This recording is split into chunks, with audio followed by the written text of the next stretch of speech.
After Jesus had died, I think the disciples, the apostles, they did everything they could to imagine that what they had just witnessed wasn't so.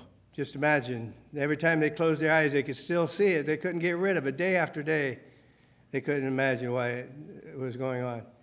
Well, as we come to the end of the Gospel of John, they were sitting around imagining all these terrible things.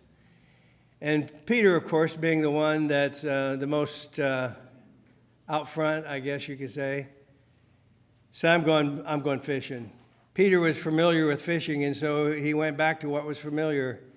And you know, sometimes familiarity is a good thing. When I come home and the door's not locked, that's familiar.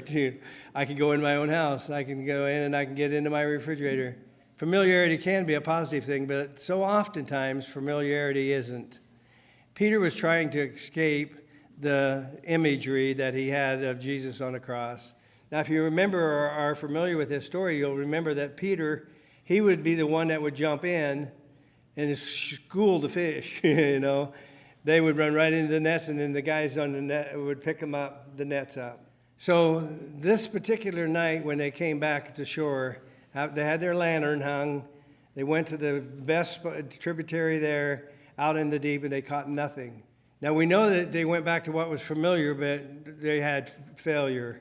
So they came back to the shore, and as they're heading towards the shore, they see a figure. They can't recognize him necessarily as Jesus. We know he is because we read the last part of the story.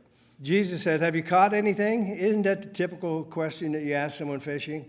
What are you? And if they say yes, you say, "What are you using for bait?" You know. Now, I'm not a fisherman, but I understand some things that just seems to be the most common answer or question. Are you getting anything? And they said, "Nothing. Failure, failure, failure."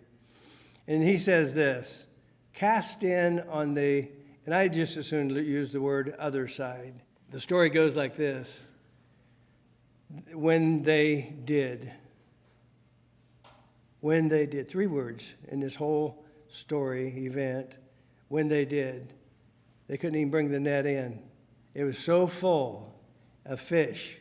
They couldn't drag them in. They couldn't bring them on shore. There were so many of them. And so the last part of this familiarity, failure, is fish, fish, fish. An abundant life, an abundance of fish. There's more to the story, and I'll just challenge you to go ahead and read the rest of this. It's chapter 21 of the Gospel of John.